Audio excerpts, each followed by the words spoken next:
Assalamualaikum warahmatullahi wabarakatuh. Perkenalkan, saya Yofi Karfatul Karida, NIM 1904-2039 akan menjelaskan materi terkait mata kuliah Pemberdayaan Masyarakat yang diasuh oleh Ibu Yulia Hanoselina, SIP, MAP. Adapun materi yang akan saya jelaskan yaitu terkait pendekatan pemberdayaan masyarakat. Langsung saja kita akan membahasnya.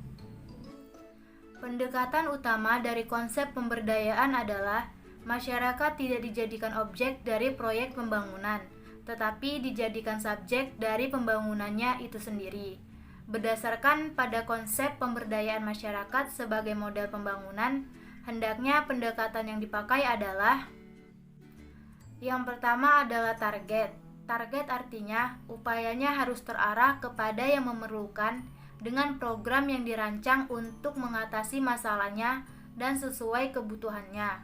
Kedua, mengikutsertakan bahkan dilaksanakan oleh masyarakat yang menjadi sasaran utamanya, dengan tujuan supaya bantuannya efektif karena sesuai kebutuhan mereka, yang sekaligus meningkatkan keberdayaan masyarakat dengan pengalaman dalam merancang, melaksanakan, mengelola, dan mempertanggungjawabkan upaya peningkatan diri dan ekonominya. Yang ketiga adalah menggunakan pendekatan kelompok, karena secara individual masyarakat miskin sulit memecahkan masalahnya sendiri, sehingga memerlukan kemitraan usaha antar kelompok dengan kelompok yang lebih baik untuk dijadikan saling menguntungkan dan memajukan kelompok. Sementara itu, dalam kaitannya dengan pekerja sosial, maka setidaknya ada 6 jenis pendekatan yang bisa digunakan untuk membantu bagi tenaga penyuluh, fasilitator, agen pembaharu, dan aktivis LSM serta lembaga pemerintah dalam melakukan kegiatan pemberdayaan masyarakat. Di antaranya yaitu 1. Pendekatan mikro.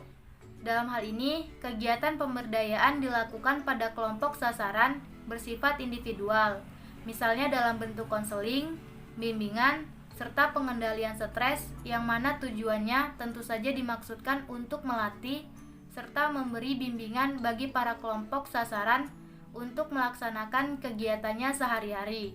Dengan kata lain, pendekatan ini biasa juga disebut dengan pendekatan yang berpusat pada tugas. 2. Pendekatan mezo. Tidak seperti halnya dengan pendekatan mikro, yang mana pemberdayaan dilakukan secara individual, maka dalam pendekatan ini pemberdayaan dilakukan terhadap sekelompok penerima manfaat. Tujuan kegiatan pemberdayaan dilakukan terhadap sekelompok klien dapat difungsikan sebagai media, pendidikan, pelatihan, dan intervensi, sehingga diharapkan dapat meningkatkan pengetahuan keterampilan, kesadaran, serta meningkatkan kemampuan kelompok sasaran dalam mengatasi berbagai persoalan yang mereka hadapi. 3. Pendekatan makro. Untuk tipe pendekatan ini sering juga disebut sebagai strategi sistem besar, dengan alasan penerima manfaat akan diarahkan pada suatu lingkungan yang lebih luas. Ada beberapa jenis strategi yang bisa dikategorikan dalam pendekatan makro. Di antaranya yaitu perencanaan sosial, aksi sosial, kampanye, perumusan kebijakan, lobbying, serta manajemen konflik. Pendekatan ini juga melihat para penerima manfaat sebagai kelompok yang memiliki kemampuan dalam memahami baik itu situasi mereka sendiri maupun cara memilih strategi yang dinilai tepat untuk mengatasinya. 4. Pendekatan kesejahteraan. Fokus utama pendekatan ini ialah lebih dipusatkan pada kegiatan pemberian bantuan kepada masyarakat, termasuk di dalamnya bagi mereka yang menghadapi musibah seperti bencana alam, yaitu banjir, letusan gunung berapi, kekeringan yang berkepanjangan, atau dalam bentuk bencana alam yang lainnya. 5. Pendekatan pembangunan.